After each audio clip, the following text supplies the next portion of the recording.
Most sellers want more warm introductions, right? They know they convert better, close faster, and make quota more predictable. But here's the problem. Most sellers treat warm introductions like a lucky break instead of a process that they can control. They might get referrals from a happy customer once and then move on to making 100 cold calls the next day. Our team has spoken to dozens of sales reps and sales leaders, and there's one thing that remains clear. If you want to hit quota in 2025, stop waiting for warm intros to happen and start operationalizing them.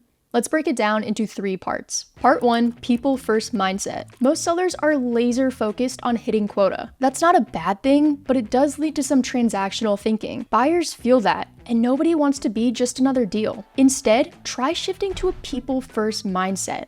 A people first mindset just means thinking about the human being first. Our team has even talked about taking the term sales development rep and transforming it into network development rep, because really the whole sales process is about bringing people into your sphere of influence and nurturing the relationships that are already in that sphere. If you want to learn more about NDRs, you can watch the video here. Think of your buyers as relationships, not targets. If you invest into those relationships, you're creating a long-term network that pays off again and again. This means taking the time to understand their business, their challenges, and their goals. It means showing up with value before you ever even make an ask. Reps at Commsor are constantly thinking about how they can provide prospects with value first. Like, is there someone in our network that can actually help the prospect? Or maybe we have a resource that will help them solve whatever problem they're facing. Ask yourself this. How can I help them succeed? How can I connect them to useful resources even if it's not a direct sale? When you consistently provide value, you build credibility and trust. And that makes a warm introduction much more likely.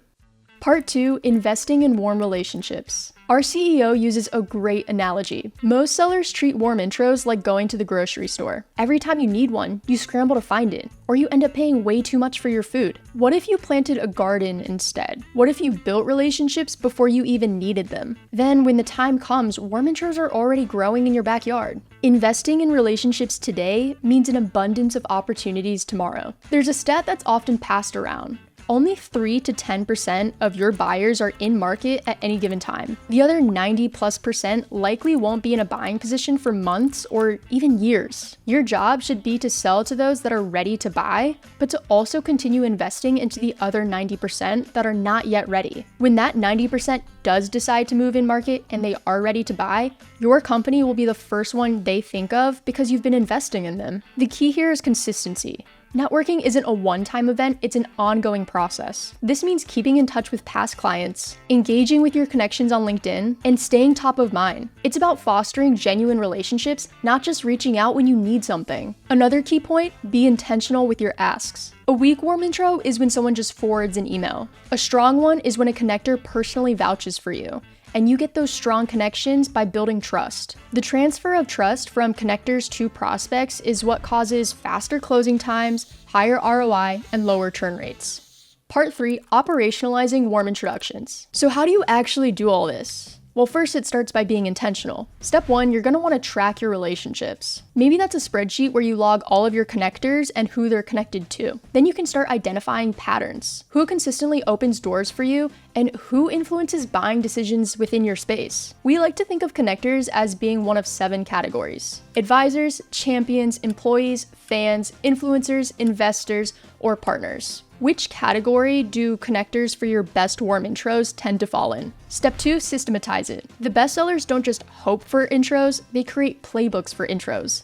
Maybe even Commsor playbooks. They check in with key contacts, provide value, and make it easy for their network to introduce them. Maybe this means segmenting your network into different tiers. Who are your strongest advocates and who do you still need to build rapport with? Having a structured approach allows you to prioritize your efforts. And step 3, automate. Tools like Commsor help you uncover warm intro paths without the guesswork. It shows you who in your network can help and even rates the relationships based on strength. So if a certain connector knows your prospect really well, we're going to recommend that person first to give you an introduction. Instead of manually tracking every relationship, automation lets you scale your efforts. It ensures no key connection falls through the cracks. The best sellers don't wait for warm intros, they build them. Shift your network, plant the right seeds, and watch your pipeline grow. If you want to learn how to operationalize your warm intros at scale, check out Commsor. And if this was helpful, hit like, subscribe, and let's keep the conversation going in the comments. How are you building your warm relationships?